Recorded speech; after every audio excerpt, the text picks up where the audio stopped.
नमस्कार, आप दुनिया की फटाफट बुलेटिन में आप सभी का स्वागत है। नजर डालेंगे आज की खास खबर पर। तृणमूल कांग्रेस की सांसद महुआ मोइत्रा को पैसे लेकर सवाल पूछने के मामले में लोकसभा की सदस्यता से निष्कासित किया गया। संसदीय कार्य मंत्री प्रहलाद जोशी ने प्रस्ताव को सदन में ध्वनिमत से मंजूरी दी। निष्कासित लोकसभा सांसद महुआ मोइत्रा ने कहा, कंगारू अदालत यानी अवैध अदालत ने बिना सबूत के मुझे सजा दी। सजा का आधार दो व्यक्तियों के लिखित गवाही पर आधारित है, जिनके कथन असल में एक दूसरे के विरोधाभासी हैं। पश्चिम बंगाल की मुख्यमंत्री ममता बनर्जी ने टीएमसी सांसद महुआ मोइत्रा के लोकसभा से निष्कासन पर कहा, भारतीय संसदीय लोकतंत्र के लिए दुखद दिन। महुआ मोइत्रा को अपना पक्ष रखने की अनुमति नहीं दी गई, यह अस्वीकार्य है। महुआ मोइत्रा के निष्कासन पर भाजपा सांसद हिना गावित ने कहा, मोइत्रा ने नियम तोड़ा है तथा कानून से ऊपर कोई नहीं है। मोइत्रा प्रकरण के चलते भारतीय सांसदों की छवि हुई है धूमिल। मध्य प्रदेश में नए मुख्यमंत्री का चुनाव के लिए रविवार को हो सकती है भाजपा विधायक दल की बैठक। हरियाणा के मुख्यमंत्री मनोहर लाल खट्टर सहित के लक्ष्मण और आशा लकड़ा पर्यवेक्षक नियुक्त, बोले प्रहलाद पटेल। इंतजार कीजिए। राजस्थान में मुख्यमंत्री चेहरे को लेकर फंस गई भाजपा। मोदी सरकार में नंबर 2 केंद्रीय मंत्री राजनाथ सिंह सहित सरोज पांडे और विनोद तावड़े केंद्रीय पर्यवेक्षक नियुक्त। विधायक दल की बैठक में नए मुख्यमंत्री के नाम पर लगेगी मुहर।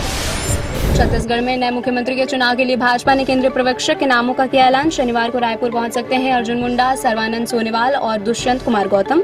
राज्य को मिल सकती है पहली महिला मुख्यमंत्री। महाराष्ट्र में नवाब मलिक को लेकर देवेंद्र फडणवीस के लेटर से गरमाई सियासत, बोले डिप्टी सीएम अजीत पवार। फैसला लेने से पहले नवाब मलिक का स्टैंड जानना जरूरी। एनसीपी के अजीत गुट में शामिल होना चाहते हैं शरद पवार के करीबी नवाब मलिक। विदेशों में डेस्टिनेशन वेडिंग पर पीएम मोदी का तंज, कहा धन्ना सेठों के लिए विदेश में शादी फैशन।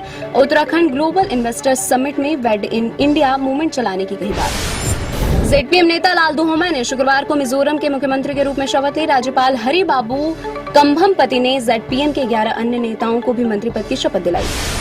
केंद्रीय गृह मंत्री अमित शाह ने कहा, देश के युवाओं का सुनहरा भविष्य इंतजार कर रहा है। पिछले 10 वर्षों में भ्रष्टाचार, भाई भतीजावाद और जातिवाद की जगह विकास ने ले ली है। राजस्थान के अलवर की अंजू ने कहा, अपनी मर्जी से गई थी पाकिस्तान। पति अरविंद की शिकायत पर पुलिस ने की है अंजू से पूछताछ। कहा, वह ईसाई धर्म को मानती है लेकिन हिंदू धर्म के नियमों के बारे में पता नहीं। गुजरात, मेघालय, कर्नाटक और तमिलनाडु में शुक्रवार को भूकंप के झटके महसूस किए गए। भूकंप से जानमाल के नुकसान की कोई जानकारी नहीं।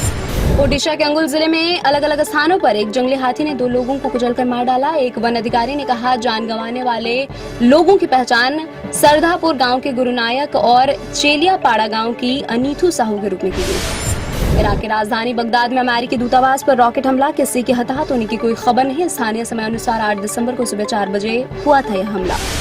रिजर्व बैंक का बड़ा फैसला, अब अस्पताल में इलाज और कॉलेज में दाखिले के लिए यूपीआई से कर सकेंगे 5 लाख रुपए तक का भुगतान। म्यूचुअल फंड, क्रेडिट कार्ड भुगतान के लिए स्वतः भुगतान की सीमा बढ़ाकर 1 लाख रुपए की। सरकार ने प्याज के निर्यात पर लगाई रोक। घरेलू उपलब्धता बढ़ाने और कीमतों पर अंकुश लगाने के लिए प्याज के निर्यात पर अगले साल मार्च तक लगाया प्रतिबंध।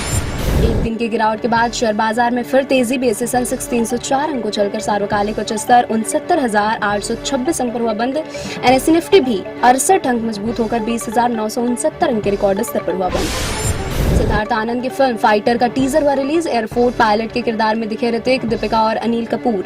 टीजर में दिखा जबरदस्त एरियल एक्शन। 25 जनवरी को रिलीज होगी यह फिल्म।